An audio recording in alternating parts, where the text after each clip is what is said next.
مشکلات آ جاتی ہیں، تکلیفیں آ جاتی ہیں، زندگی میں حادثات ہو جاتے ہیں جو آپ نہیں چاہتے، جس کا آپ نے کبھی تصور نہیں کیا ہوتا، وہ کام بھی کئی دفعہ ہو جاتا ہے۔ اب اس میں کرنا کیا ہے؟ اس کو کس اینگل سے دیکھنا ہے؟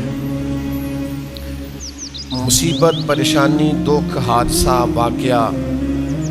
غیر متوقع چیز آپ کی زندگی میں آ گئی، آپ توقع نہیں کر رہے تھے، آپ تو کسی اور چیز کے لیے تیار تھے، آپ کے تو ارادے کچھ اور تھے، لیکن کچھ حالات اور ہو گئے، آزمائش اور طرح کی ہو گئی، اور ایسی آزمائش ہو گئی جس کا آپ کا ذہن نہیں تھا کہ یہ بھی میرے لیے ہو سکتی ہے۔ یا آپ نے سوچا ضرور ہوا تھا یہ آزمائش آئے گی، لیکن اور چیزوں کو آپ سوچ رہے تھے، میں نے یہ ٹھیک کرنا ہے، میں نے یہ ٹھیک کرنا ہے، میں نے اس پر خیال رکھنا ہے، لیکن تکلیف نے، دکھ نے، آزمائش نے رستہ کوئی اور بنا لیا۔ اب یہ کیا ہے؟ ہم چونکہ متلاشی ہوتے ہیں سکون کے، راحت کے، کہ اب میں نے یہ ٹھیک کر لیا ہے، اب میں نے گھر بنا لیا، میرے بچے تھوڑے سیانے ہو گئے، فلاں کام میں نے ٹھیک، آپ اپنے حساب سے اب درست سمت کرتے ہیں، لیکن یہ بیچ میں سے ایک مصیبت اور آ گئی، تو کس اینگل سے دیکھنا ہے؟ ترمذی شریف کی حدیث سنیے، نبی پاک علیہ السلام نے فرمایا، رب جسے بڑا ثواب دینا چاہتا ہے نا، اسے بڑی آزمائش میں مبتلا کرتا ہے۔ اور اگلے لفظ سنیں گے تو آپ اور خوش ہو جائیں گے۔ حضور فرماتے ہیں جب اللہ تعالیٰ کسی قوم سے محبت کرتا ہے نا، تو پھر انہیں آزمائش میں ڈال دیتا ہے، جو اس آزمائش میں رب سے راضی رہے نا، رب بھی اس سے راضی رہتا ہے، اور جو اس آزمائش میں ناراض ہو جائے نا، شکوے کرنے لگ جائے رب کی، اللہ بھی اس سے ناراض ہو جاتا ہے۔ آزمائشیں تو آئیں گی، دکھ تو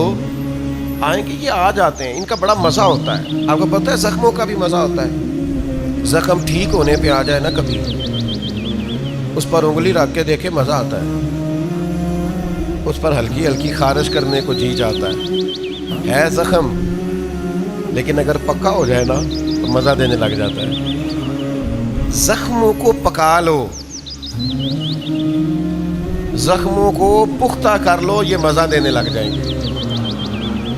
اگر آپ زخموں کو پکائیں گے نہیں، کچا زخم رشتہ ہے، لیکن پکا ہو جائے پھر مزہ دیتا ہے۔ تکلیف اگر آپ سمجھیں کہ میرے محبوب کی طرف سے آئی، ویسے محبوب پہ غصہ نہیں آتا، پتہ آپ کو، جس سے پیار ہو جائے اس کی بری باتیں بھی انسان کو اچھی لگتی ہیں، اس کا عیب نظر نہیں آتا۔ آپ کو کبھی یہ اندازہ ہو جائے نا کہ دکھ جو آیا ہے، تکلیف جو آئی ہے، راحت جو آئی ہے، کرم جو آیا ہے، عطا جو آئی ہے، تو یہ آئی ہے محبوب کی طرف سے، یعنی دکھ آیا ہے، آیا کدھر سے ہے؟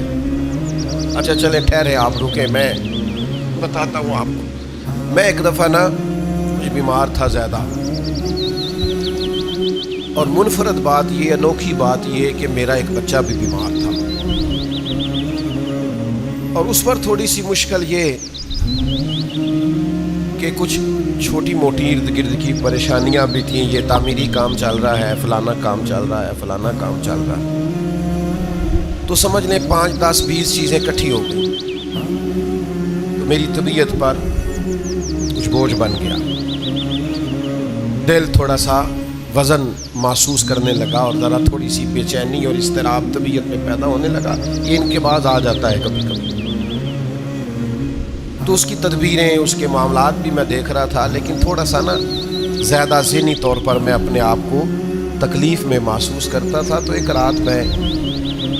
تسبیح میرے ہاتھ میں تھی، تو میں حسبنا اللہ و نعم الوکیل، نعم المولا و نعم النصیر، اس کا میں وظیفہ پڑھ رہا تھا۔ تو پڑھتے پڑھتے میں نے نا سائیڈ چینج کی، رخ پھیرا۔ اچھا کبھی کبھی یہ ہوتا ہے کہ آپ کے اندر سے ہی دکھ اٹھ رہا ہوتا ہے، اور کئی دفعہ آپ کے اندر سے ہی سکھ اٹھ آتا ہے، جواب آ جاتا ہے۔ آپ کا دل بھی تو مفتی ہے نا، وہ بھی تو فتوے جاری کرتا ہے نا، آپ کی روح بھی تو عالم ہے نا، وہ بھی تو آپ کو مسئلے بتاتی ہے نا، آپ کا ذہن بھی بہت بڑا، یہ کئی دفعہ جب اداس ہوتا ہے تو اس نے کوئی مایوسی سوچ لی ہے، طے کر لی، خوش ہوتا ہے تو اس نے اندر سے ہی کوئی نعمت تلاش کی، میں نے رخ چینج کیا تو میرے اندر سے آواز آئی، یار تو بڑے بیوقوف ہے، تیرا کسی جگہ نام لکھ دیتے ہیں لوگ، وہاں ہزاروں لوگ جمع ہو جاتے ہیں، مسجد میں پنکھے پورے نہیں چلتے، لوگوں کو کوئی خاص پروٹوکول نہیں ملتا، سینکڑوں مساجد ہیں، ایئر کنڈیشن اور بڑی بڑی سہولیات چھوڑ کے لوگ تیرے پاس آتے ہیں، کبھی مسکرا پڑیں تو بہت سارے مسکرا پڑتے ہیں، کبھی طبیعت میں کوئی تھوڑی خرابی آ جائے تو بہت سارے لوگ آنسوؤں میں بھیگ بھیگ کر دعائیں کرتے ہیں، یہ سارے دکھ تیرے لیے برداشت کی، تیرے اوپر تھوڑی سی کبھی تکلیف آتی ہے تو طبیعت پہ بوجھ بنتا ہے، اچھا تو بڑا ریس ہے، سکھ سارے قبول خوشی خوشی، اور ذرا 2 4 5 چیزیں کٹی ہوئی نہیں اور دل تیرا بے چین ہوا نہیں، تو سیانا نہیں، اچھا خود ہی ٹینشن تھی، بس رخ میں نے دوسری طرف کیا تو آوازیں دوسری آنی شروع ہو گئیں، شام کو میں اٹھ کے بیٹھ گیا۔ یہ آپ نے نا اپنے اندر سے آپ نے طاقت لینی ہے، آپ کے اندر ایک روح ہے، آپ کے اندر ایک باطن ہے، آپ کے اندر ایک خیر کی قوت ہے۔ جب بھی کوئی مایوسی آئے نا، ایک سرکار کا فرمان سنیں، نبی پاک علیہ السلام نے فرمایا تمہیں اپنی بیوی کی کوئی عادت ناپسند ہو تو اسے بغض نہیں رکھنا۔ یا رسول اللہ کیا کریں؟ فرمایا اس عادت پہ غور کر لو جو تمہیں بڑی پسند ہے۔ آپ نے صرف کمزوریاں نہیں دیکھنی، آپ نے زندگی کے اندر خوبیاں بھی ملاحظہ کرنی۔